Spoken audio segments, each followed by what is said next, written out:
UpFlow is a game where you jump around to reach as many platforms as possible despite the sometimes windy conditions. Let's take a look at the project. I got the default main camera game object where I added a camera controller script with some custom logic that follows the player.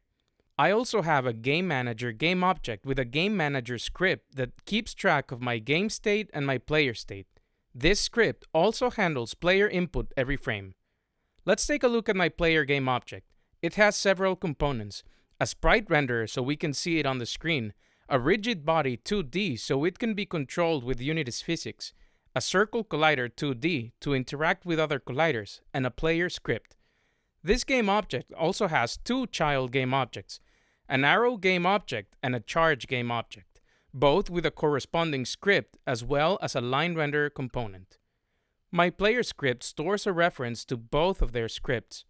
When my game manager script calls my player's start arrow method, I turn on my arrow, which basically starts a coroutine that swings the current value from -1 to 1. I also have my line renderer reflect this value according to some of the script settings. When the player presses spacebar, the player starts charging, which swings a value between 0 and 1 and reflects this in its line renderer. When the player releases the spacebar while charging, it jumps. It does this by adding a force to the rigid body in the direction of our arrow and scaled by our charge's strength. At the same time, our platform disappears. Let's take a look at our platform game object. It has a sprite renderer, a collider, and a platform script.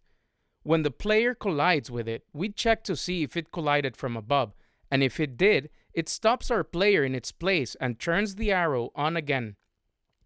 It also calls my platform manager player landed at method, which amongst other things tells the other platform to place itself at a new random location. At the same time, we generate a new wind current, taking into consideration how many platforms have been reached. After generating it, it reflects it on our wind UI. This wind affects the player rigid body every fixed update, which is when the physics simulation runs. Finally, I have a restarter game object with a restarter script. This script basically checks to see if the player has gone below the lowest platform, and if it has, it restarts the game. I hope that you enjoy this video. I hope that you subscribe. I hope that you can have a good time regardless if you subscribe.